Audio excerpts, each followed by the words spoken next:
Last week, we heard about a Saskatchewan family who are currently on the hook if their insurance company for almost $1 million.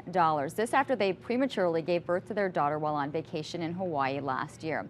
The story has many of us wondering about our own travel insurance, especially as holiday travel gets underway. Bruce Kappen from First Rate Insurance is here with your travel insurance checklist. And this situation that we saw with this family in Hawaii with the birth, that was a very unusual circumstance, but it definitely woke a lot of us up. Yeah, and well, it should. I mean, I don't know all the details about that specific case, but there's certain factors that Canadian consumers need to be aware of, and in this case, the stability clause was a primary issue, and the stability clause could be very problematic because the insurance companies have some fine print in the policies which allows them to reconstruct symptoms that were there present at the time of purchase or from purchase to the departure date, which could be initially a sort of a molehill and turned into a mountain later when they're on the trip. Absolutely. The real message here is the pressure has to be on the consumer. We really need to be incredibly aware of the fine print, and the onus is on us to take that responsibility.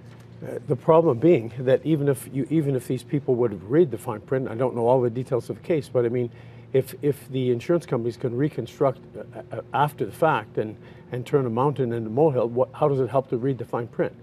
But the bigger issue is can pregnant women in this country be able to travel and be covered? Because most policies will say that if they're traveling anywhere from 9 months into their pregnancy and perhaps to a maximum of 8 months, they're not going to be covered.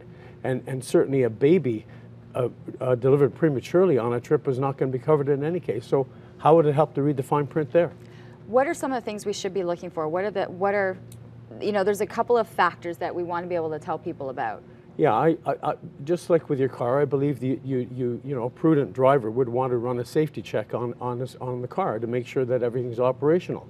You want to check your brakes, I think, and to avoid an accident to where you find out later that, well, your brakes were shot. So the same goes for travel insurance. My recommendation is that Canadian consumers, before they purchase a policy, should run a safety check on the policy they're contemplating purchasing. Okay, how does one do that? Well, you have to look for certain factors, and these are clauses that are in some policies and not in others, because all policies aren't created equal.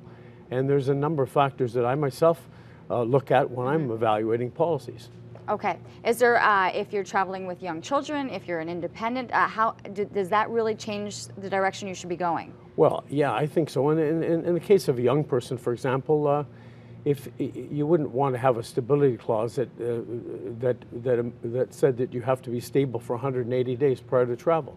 I mean, most young people should have a stability clause of maybe 7 days.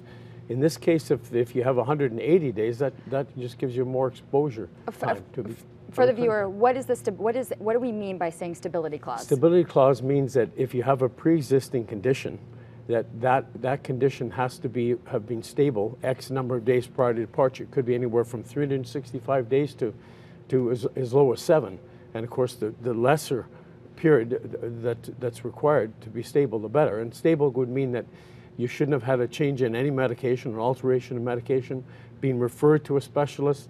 It's a 7-pronged definition. It's fairly complex. And what is the change of health clause? What is that? Change of health clause is extremely risky clause, which I would say Canadians need to avoid. It would be the same as you're buying car insurance and having an onus on you after buying the policy that said, every time you have a parking ticket or a speeding ticket, you've got to phone the company, and then the insurance company has another kick at the cat. They could withdraw the policy, they could raise the rates. That's what some travel insurance policies have, where you're obligated, having bought the policy, to report any change in health, and then what happens? They could pull the rug out from under you entirely, or change the rate or not cover that condition. So it really is about shopping, about looking at each of the different policies and understanding what each of them is saying and what you need to be doing. Yeah. You can find more information with Bruce Kappen and First Rate Insurance at www.firstrateInsurance.com. Thank you for this information. Safe travels. We want to be able to say to people, have a happy, healthy, safe trip. Absolutely. Having some things to be able to be aware of with your travel insurance is crucial.